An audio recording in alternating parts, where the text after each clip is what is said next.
Hello guys, আমি আমার পরিবার নিয়ে প্রথম দেশের বাইরে গিয়েছিলাম সিঙ্গাপুরে। তখন এই ভিডিওটি করা। আমরা এখন এয়ারপোর্টের দিকে যাচ্ছি।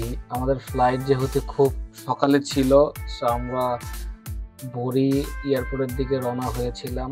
ভিড়ও কম ছিল, আমরা খুব তাড়াতাড়ি ইমিগ্রেশন এবং বোর্ডিং পাস করে ফেলেছি। প্লেন ছাড়ার আগে আমরা যে সময়টুকু পেয়েছি, সবাই লঞ্চে আমরা খুব ভালো একটি সময় পার করেছি। আমরা সকালের বাফেট ব্রেকফাস্ট এবং কফি খেয়ে নিলাম চাঙ্গা হওয়ার জন্য। ফাইনালি আমাদের প্লেন ছাড়তে যাচ্ছে, একটু পরই টেক অফ করবে। প্লেনের মধ্যে আমরা কিছু ছবি তুলে নিলাম সবাই। আমাদের প্লেন অলরেডি টেক অফ করে ফেলেছে। আমাদের সাথে আমার একটা কলিগও ছিল, ইরফান ভাই। প্লেন জার্নির মাঝখানে আমাদের বাংলাদেশ বিমান থেকে খাবার দিয়েছিল। খাবারটি তেমন মজার ছিল না, খুবই বাজে ছিল। যাই হোক, তারপরও খিদে আমরা খেয়েছি। কিছুক্ষণের মধ্যে আমরা আমাদের কাঙ্ক্ষিত গন্তব্য সিঙ্গাপুর এয়ারপোর্টে আমরা পৌঁছাবো। আমাদের প্লেন ল্যান্ডিং করতেছে।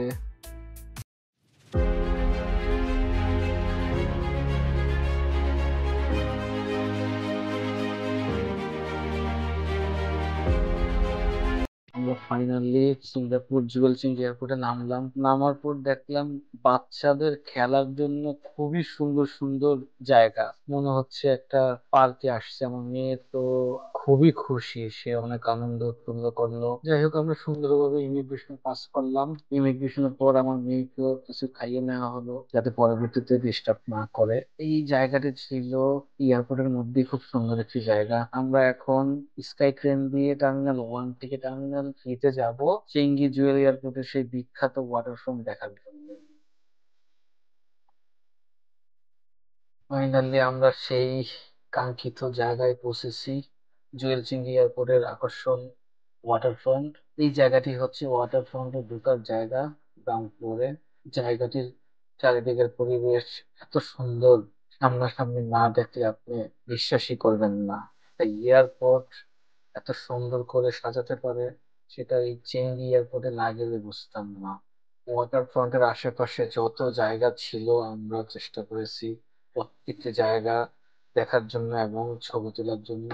ওয়াটার ফ্রন্টের চারিদিকে বৃষ্টির পানির মতন শরীরে এমন ভাবে পানি পড়তেছে, মনে হচ্ছে পানির মধ্যে জাম দিই। যতটুকু পেরেছি আশেপাশের জায়গাটার উপভোগ করার জন্য। যাই হোক, আমরা ওয়াটার ফ্রন্টের আশেপাশে মোটামুটি অনেকক্ষণ ঘোরাফেরা করেছি। ইচ্ছে করছিল আরো কিছুক্ষণ সময় কাটাই, কিন্তু আমরা সবাই টায়ার্ড, তার মধ্যে সন্ধ্যা হয়ে যাচ্ছে। আমরা আর কিছুক্ষণ পর বের হয়ে যাব আমাদের হোটেলের উদ্দেশ্যে। দেন হোটেল চেক ইন করে আমাদের লাগেজ ব্যাগপত্র হোটেলে রেখে এখান থেকে ইস্ট কোস্ট রোডে আমাদের এক আত্মীয়ের বাসায় যাব।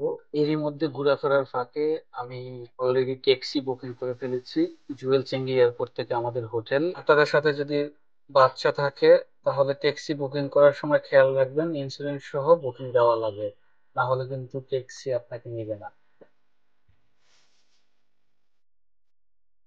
যাই হোক, আমাদের ট্যাক্সি চলে আসছে। আমরা ট্যাক্সি দিয়ে আমাদের হোটেলের দিক চলে যাচ্ছি। আমাদের হোটেলের নাম হচ্ছে capri by Fraser.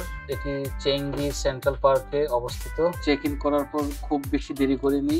Check in করার পরে আমরা বের হয়ে গেছি ইস্ট কোস্ট রোডের দিকে আমাদের এক আত্মীয়র বাসায়। এখানে আমরা ডিনার করব, দেন আবার হোটেলে চলে আসবো। রাতে ডিনার শেষে আমরা আবার আমাদের কেপ্রি ফ্রেজার হোটেলে ব্যাক করতেছি। সবাইকে অসংখ্য ধন্যবাদ। আজকে এই পর্যন্তই ভিডিওটি শেষ করলাম।